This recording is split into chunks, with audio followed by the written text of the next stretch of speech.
Oak Bay, Gordon Head. Thank you, Honourable Speaker. Honourable Speaker, the Cohen Commission recommended that fish farms not be located on sockeye salmon migration routes. Yet this week, Honourable Speaker, millions of sockeye fry will be migrating past fish farms in the Discovery Passage and Broughton Archipelago.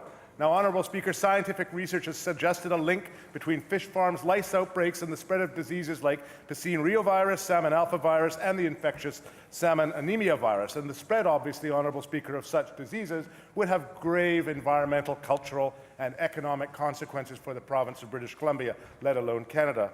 Finally, Honourable Speaker, a first in North America, the Namgis Nation on northern Vancouver Island is farming Atlantic salmon at a land-based facility without posing any disease or sea lice threat to wild salmon. Honourable Speaker, through you to the Minister of Agriculture, what is the government doing to stop the expansion of open-pen fish farms in the ocean and promote the creation of more operations like the one the Namgis Nation operate?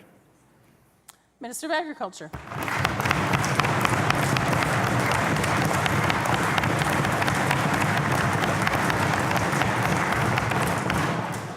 Thank you, Madam Speaker, and thank you to the member opposite for the question. Our government is committed to the socially and ecologically responsible management of BC fisheries, including an environmentally and economically sustainable agriculture industry for the benefit of all British Columbians. We place the health of all wild fisheries, including salmon, as paramount. And that's why the government works with our federal counterparts and aquaculture operators to monitor for diseases and is prepared to implement a prompt, coordinated, science-based response if necessary. Just want to remind the members opposite, the Supreme Court of Canada has already ruled that the jurisdiction of licensing is that of the federal government and tenures is that of the provincial government. The approval for licensing on the federal government side is quite high.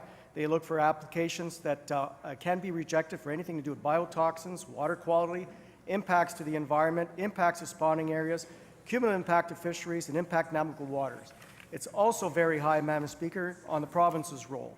We accept Land Act applications for new salmon agriculture sites from companies that demonstrate world-class standards for resource sustainability. Thank you, Madam Speaker. Oak Bay, Gordon Head.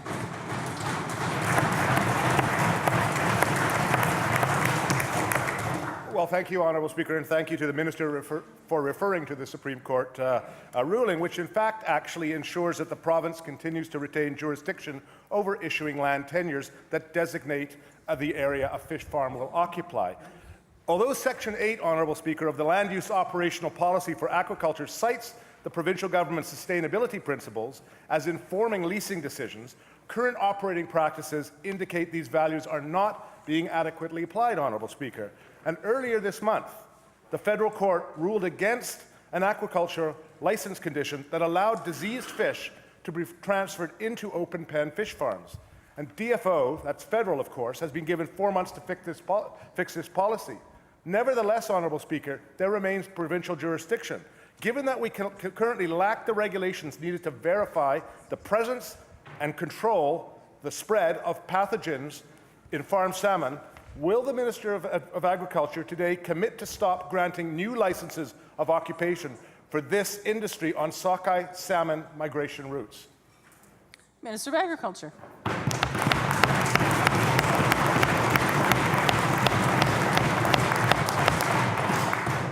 So, Madam Speaker, again, I have to repeat that the government is committed to the socially and ecologically responsible management of BC fisheries.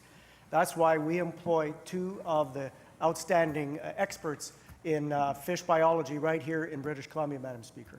That's why we have the great lab in Abbotsford to make sure we continue testing for fish diseases. The federal government is conducting a surveillance program on ISA, as the member has said, in the status of 3 viruses on the West Coast, ISA, IHN, and PRV. And so far, Madam Speaker, all results were negative, no virus. When we look at IHN, Madam Speaker, they tested a total of 1,300 BC wild salmon and trout for IHN in 2012-2013, and again, all were negative, no virus. Sea lice are native to BC waters like many other wild animals which have a population cycle trend, Madam Speaker, and what they find is the more that come during one season, the more potential for sea lice on the following season. So once again, Madam Speaker, we take very seriously our role in the provision of licensing and also in tenuring, and we will continue to hold those values very high to make sure that our wild salmon are protected in British Columbia. Thank you, Madam Speaker.